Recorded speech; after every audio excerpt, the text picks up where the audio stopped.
नमक से लेकर सॉफ्टवेयर तक और सुई से लेकर स्टील तक देश के भरोसे का दूसरा नाम टाटा। लेकिन क्या 100 साल से भी ज्यादा पुराने इस बिजनेस साम्राज्य की जो है नींव हिलने वाली है? क्या टाटा समूह का वो ढांचा बदलने जा रहा है जिसने उसे मुनाफे से ज्यादा मूल्यों और परोपकार की पहचान दी है? दोस्तों जी हाँ, कॉरपोरेट जगत के गलियारों से एक बेहद चौंकाने वाली और गंभीर खबर आ रही है।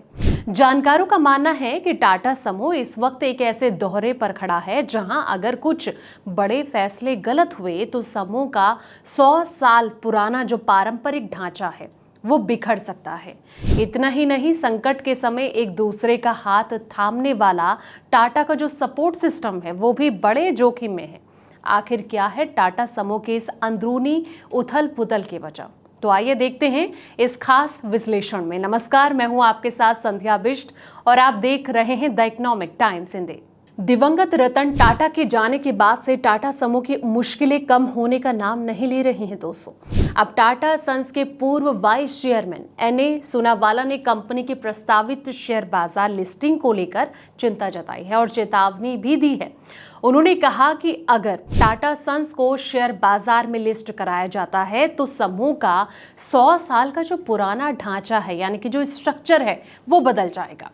इसका असर कंपनी के पारंपरिक मूल्यों और सपोर्ट सिस्टम पर भी दिखेगा। सोनावाला ने एक अखबार के लिखे कॉलम में कहा कि टाटा सन्स की लिस्टिंग का प्रभाव जो है वो सिर्फ कंप्लायंस तक ही सीमित नहीं है, बल्कि ये समूह में टाटा की भूमिका पर भी असर डालते हैं। उन्होंने कहा कि टाटा सन्स सिर्फ एक होल्डिंग कंपनी नहीं है, बल्कि समूह के मूल्यों की प्रस्तावित और साथ ही संरक्षक भी रही है। सोनावाला का ये जो मुद्दा है ऐसे समय में उठा है जब टाटा सन्स की ओर से खुद को अपर लेयर की एनबीएफसी के रूप में पंजीकृत को हटाने का आवेदन दिया गया है। हालांकि अभी इस पर अनिश्चितता बनी हुई है, क्योंकि आरबीआई के नियमों के तहत सभी अपर लेयर की एनबीएफसी को बाजार में लिस्ट होना जरूरी है। दोस्तों, वहीं आपको बता दें कि आरबीआई के पास है कंपनी का एप्लीकेशन। जी हाँ, बता दें कि टाटा सन्स ने करीब जो है 1.5 साल पहले ही आरबीआई के पास ये जो है आवेदन दिया था कि उसका जो रजिस्ट्रेशन है वो अपर लेयर की एनबीएफसी के रूप में रद्द कर दिया जाए।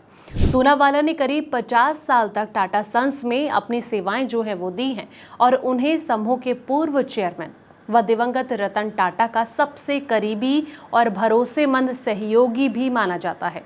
टाटा सन्स से जुड़े हम फैसले से सोनावाला की जो बातें हैं वो काफ़ी ज़्यादा महत्व देती नजर आ रही है। सोनावाला का ये कहना है कि अगर टाटा सन्स जो है शेयर बाजार में लिस्ट हो जाती है तो उसे संस्थागत और विदेशी शेयर धारकों के जो प्रति जवाबदेह होना पड़ेगा। इन शेयर धारकों का जो फोकस है वो सिर्फ प्रॉफिट कमाने पर होता है। ऐसे निवेशक जो हैं कभी संकट में फंसी समूह की अन्य कंपनियों को बचाने या फिर उन्हें सपोर्ट करने के लिए पूंजी लगाने को तैयार नहीं होंगे, जैसे कि टाटा समूह जो है पहले अक्सर करता आया है। ये तनाव टाटा समूह और टाटा सन्स की पारंपरिक भूमिका को बुनियादी रूप से बदल सकता है और समूह के आंतरिक सपोर्ट सिस्टम को भी कमजोर कर सकता है। टाटा समूह ने हमेशा रिजर्व बैंक के रेगुलेशन और साथ ही नियमों का जो पालन है वो किया है। जब भी जरूरत पड़ी तो उसके अनुसार ढांचे में बदलाव भी किया गया।